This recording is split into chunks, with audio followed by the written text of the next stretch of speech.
No, babe, it don't work like that. I don't know what you looking at in life.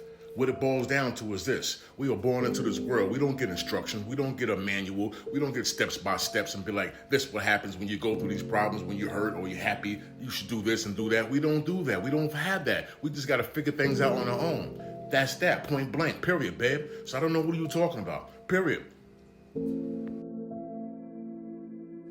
I just need to go for a walk.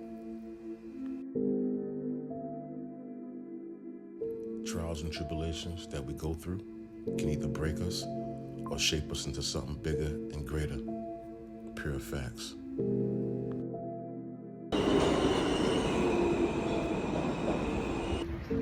You see, a lot of times people, we get a support team. When we get that support team, a lot of us think that the support team is going to be there internal and forever. It's not like that. It's sort of like a car, you know? You got 4 tires and you got a spare tire for the backup. If one of them spare tires or one of them tires catches flat, you got a backup to rely on. So the backup is sort of like yourself. You got your team, you got your moms, you got your girl, you got your boyfriend, your husband, whatever the case may be. But at the end of the day, you're gonna need a spare tire because somebody's gonna catch a flat. And that can fall down to anything in life, death, illness, sickness, whatever the case may be, disagreements, people move on. So you gotta rely on yourself at time and be that backup. That's why they got 4 tires for the car and then a spare. Some of them have spares, some of them don't. Some of them got inflation. What it boils down to is sometimes you just gotta be there for yourself when the team's not around you. Holla at your boy. Growing up in my life, being a gay male and aggressive one, I had my ups and downs, whatever the case may be, but I was comfortable who I am. In my skin, everywhere I go, I was comfortable representing and letting everybody know how I function, how I am. That's just me. All day in America, Daddy DeMarco, the gay godfather of New York City.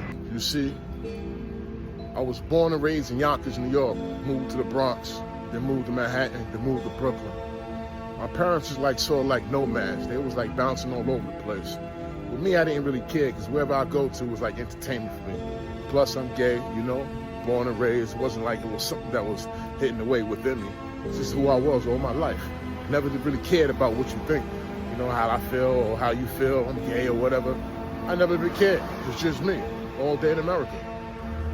I'll say, when it comes to my joys, I think the best joys I ever had in my life is number one, when my mom's alive.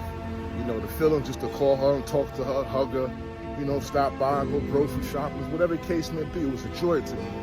The second joy was my ex-husband.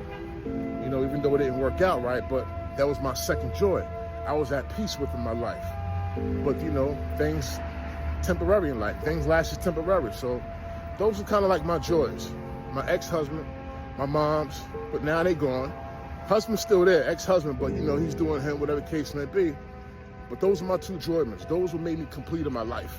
But now they're not here, so I gotta make myself complete. You gotta rely on yourself sometimes.